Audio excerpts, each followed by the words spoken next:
تو وہ میں نے نا امام سجاد کی ایک حدیث ہے تو اس کے متعلق پوچھنا تھا. وہ انہوں نے حضرت امام حسین سے سنی تھی کہ خانہ کعبہ کے قریب جو دو پلروں کے درمیان 3 افراد اکٹھے ہوئے تھے, تو وہ آپ پلیز بتا دیں گے اور اس کا حوالہ بتا دیں گے. بتا دیا نا, کئی دفعہ بتا دیا بھائی, وہ دکھا دیا. ہاں ہم نے جب سنی ہے تو کیوں پوچھ رہے ہیں بھائی؟ وہ نہیں, وہ بتا دیں گے نا مجھے, میں نے دیکھی ہے ویڈیو مس ہو گیا مجھ سے. الفروع من الکافی, جی جلد نمبر کون سا ہے؟ جلد نمبر 4. یہ حدیث ہے میرے محترم ناظرین, مولا حضرت آقا سید بہترین, ماشاءاللہ ماشاءاللہ, کیا نام ہے, کیا بات ہے, میرے آقا امام محمد باقر علوم الرحمن, ہمارے 5ویں امام, ہمارے سید, ہمارے آقا, جنت کے سردار, دین کے بادشاہ. دخلت مع ابی الکعبہ فصلی علی الرخامة الحمراء بین العمودین, میں اپنے والد گرامی حضرت امام زین العابدین علیہ السلام کے ساتھ گیا تھا کعبہ میں, اور انہوں نے کعبہ کے داخل وہاں پہ ایک پتھر ہے, لال رنگ کی پتھر ہے کعبہ میں, وہاں پہ انہوں نے نماز پڑھی تھی, ٹھیک ہے نا. فقال في هذا الموضع تعاقد القوم ان مات رسول الله صلى الله عليه واله او قتل الا يرد هذا الامر في احد من اهل بيته ابدا. یہ وہ مقام ہے کعبے کے اندر, یہاں پر غدیر خم سے کچھ دن پہلے نبی صلی اللہ علیہ وآلہ وسلم سے ان لوگوں کو اندازہ ہو گیا تھا, جاسوسوں کے, عائشہ نے چولی لگائی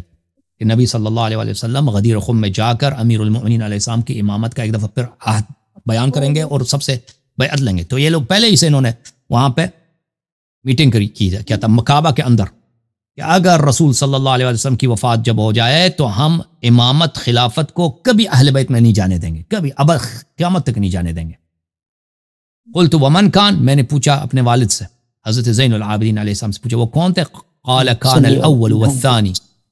نمبر 1 نمبر 2 ابو عبیدہ بن الجراح و سالم بن حبیبہ, یہ لوگ تھے, ٹھیک ہے نا. پھر اس کے علاوہ روضہ کافی میں بھی ہے یہ آیت قرآن میں, بلے ما یکون من نجوى 3 الا هو رابعهم ولا 5 الا هو سادسهم,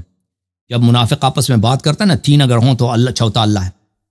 5 اگر گفتگو کر رہے ہیں تو چھٹا اللہ ہے. تو اس آیت کے ذیل میں کتاب روضہ کافی جلد نمبر 8 میں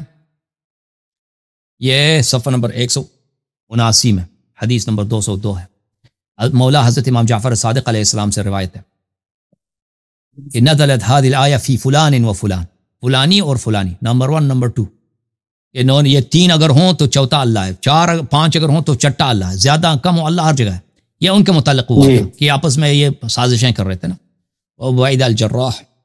وعبد الرحمن بن عوف وسالم مولا حذیفہ والمغیرہ بن شعبہ حیث كتبوا الكتاب بینہم وتعاہدوا وتوافقوا, انہوں نے اپنے درمیان کعبہ کے اندر داخل ہو کے اپنے کانٹریکٹ لکھا تھا ان لوگوں نے, وہاں پہ ایک معاہدہ لکھا تھا, آپ سب نے دستخط کیا تھا, لئن مضى محمد صلی اللہ علیہ وآلہ, کہ اگر محمد کی وفات ہو جائے, لا تكون الخلافة في بني ہاشم ولا النبوة ابدا, ہم خلافت و نبوت کو بنی ہاشم میں نہیں دیکھ سکتے, نہیں چھوڑیں گے. تو پھر جب انہوں نے یہ کہا تھا تو اللہ نے یہ آیہ نازل کیا تھا, اور اللہ نے یہ بھی اسی وقت آیہ نازل کیا تھا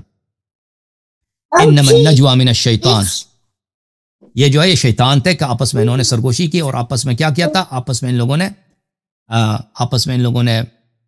سازش بنایا تھا. ابرموا امرا, سورہ زخرف میں آیہ نمبر 80 ہے, امرا فانا مبرمون, انہوں نے بیٹھ کے آپس میں ایک سازش بنایا ہے کہ ہم نے ایک پکا سازش بنایا, لیکن ہم بھی اپنا جو ہے اپنا کام پکا کرتے ہیں. اللہ فرماتا ہے ام یحسبون انا لا نسمع سرهم ولا نجواهم, یہ منافق کعبے کے اندر جا کر سازش بناتے ہیں, کیا سمجھتے ہیں کہ ہم نہیں جانتے. بلا ورسلنا لدیہم یکتبون, نہیں ہمارے وہاں پہ فرشتے ہیں, سب انہوں نے دیکھا اور لکھ دیا اور رپورٹ دی. چلیں بھائی, تھینک یو سر, اللہ کو جزائے خیر دے. محمد ویس